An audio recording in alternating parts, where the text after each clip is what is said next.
Jesus went through all the towns and villages, teaching in their synagogues, proclaiming the good news of the kingdom and healing every disease and sickness. When he saw the crowds, he had compassion on them because they were harassed and helpless, like sheep without a shepherd. Then he said to his disciples, "The harvest is plentiful, but the workers are few. Ask the Lord of the harvest, therefore, to send out workers into his harvest field." Jesus called his 12 disciples to him and gave them authority to drive out impure spirits and to heal every disease and sickness. These are the names of the 12 apostles. First, Simon, who is called Peter, and his brother Andrew, James's son of Zebedee, and his brother John, Philip and Bartholomew, Thomas and Matthew the tax collector, James's son of Alphaeus and Thaddaeus, Simon the Zealot and Judas Iscariot, who betrayed him. These 12 Jesus sent out with the following instructions: "Do not go among the Gentiles or enter any town of the Samaritans. Go rather to the lost sheep of Israel.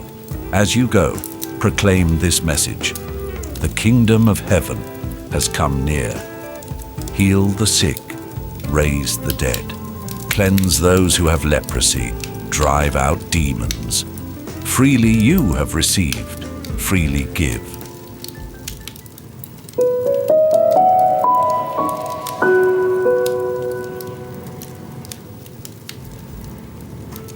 Imagine if Jesus had Instagram. What would his profile look like? Photos of healing? Or maybe selfies with crowds? Or his illustrated stories filled with adventures, wisdom, and life advice? Yes. Jesus walked through cities and villages without a smartphone. But he had something much more powerful in his hands. His presence changed lives. And today, he calls us to be his living posts in a world of endless scrolling. The Messiah was always on the move, teaching and healing.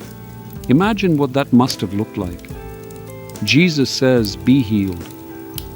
And then, as if in passing, "And don't forget about daily prayer." His teachings were full of power, and his actions full of mercy. Isn't this the ideal model for our actions in the digital age? When Jesus looked at the crowds, he didn't think, "Oh no, more work for me." His heart was moved by the needs of the poorest. We too often move among the crowd.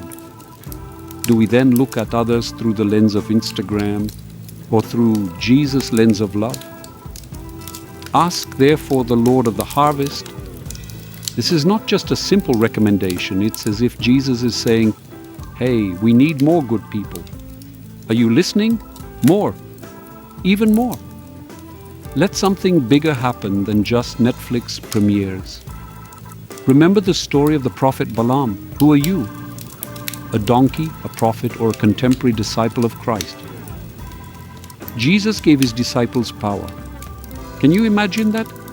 The apostles, who were just disciples before, now get an upgrade. It's like going from a user profile to an omnipotent administrator, but in the spiritual world.